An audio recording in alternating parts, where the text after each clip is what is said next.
น้อยๆแต่ว่าตุยไว้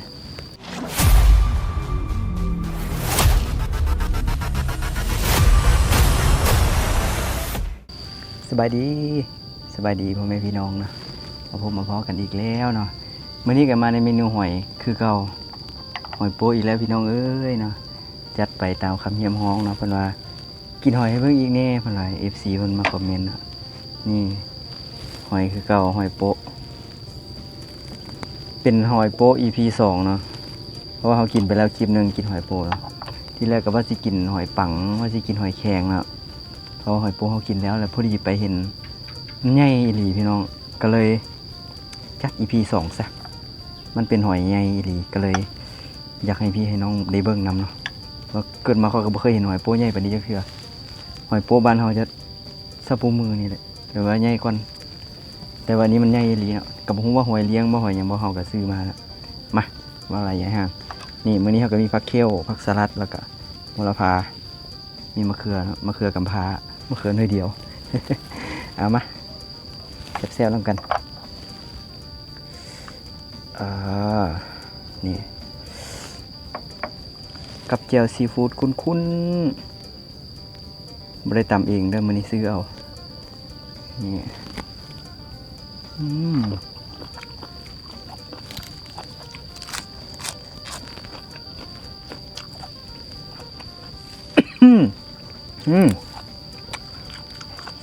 สมัครน้ำแก้วโหระพาก็งามม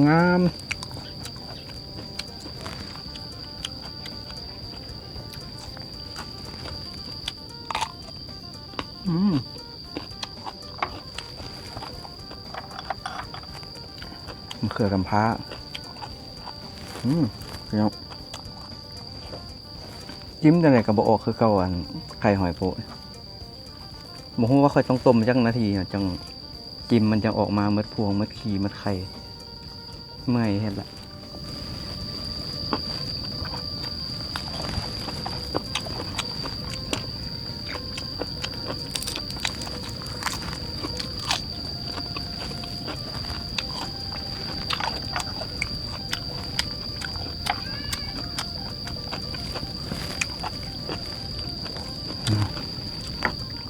แล้วก็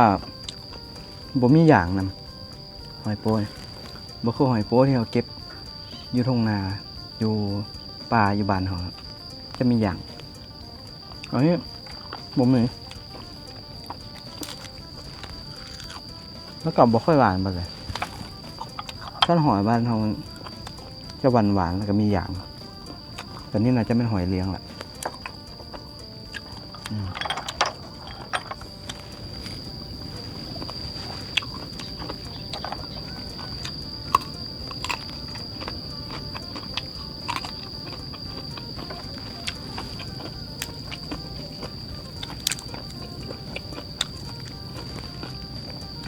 เสริมวิตามิน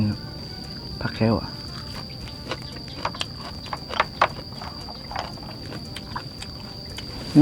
ตุ้ยคักเห็นบ่สุดยอดพี่น้องเนี่ยแต่มันก็บ่ออกคือเขาจิ้มมาอะไรก็ซ้ำนี่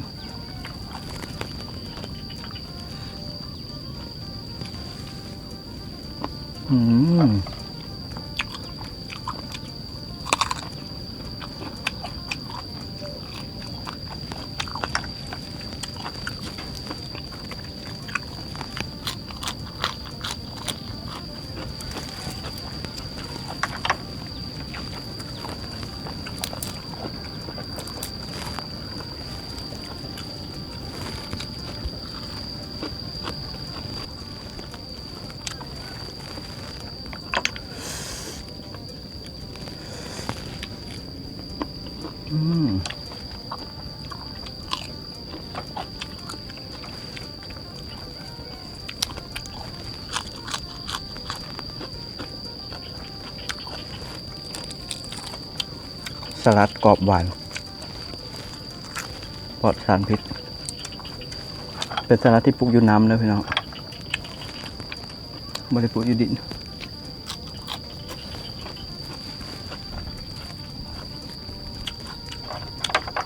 ผักเคลในกระปุกอยู่น้ำคือกันจ้าผู้ใดที่อยากซื้อผักเนาะเดี๋ยวจะขึ้นเบอร์ไว้ให้เลยส่วนเจ๊น้อยขายทุกอย่างหอยนี่ก็มาจากฟาร์มเจ๊น้อย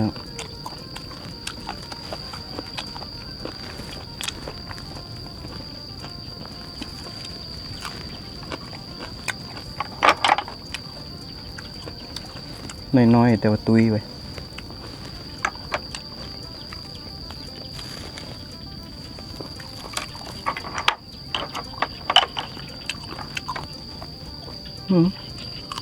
กินไปกินมาก็อิ่มเลยหัวใหญ่เนาะ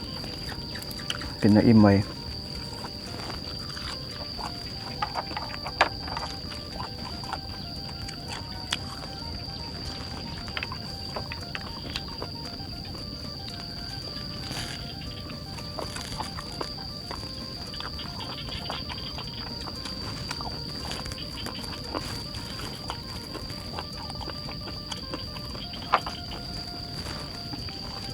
คลิปนี้ก็ฝากไว้สำนี้เด้อพี่น้องเด้อ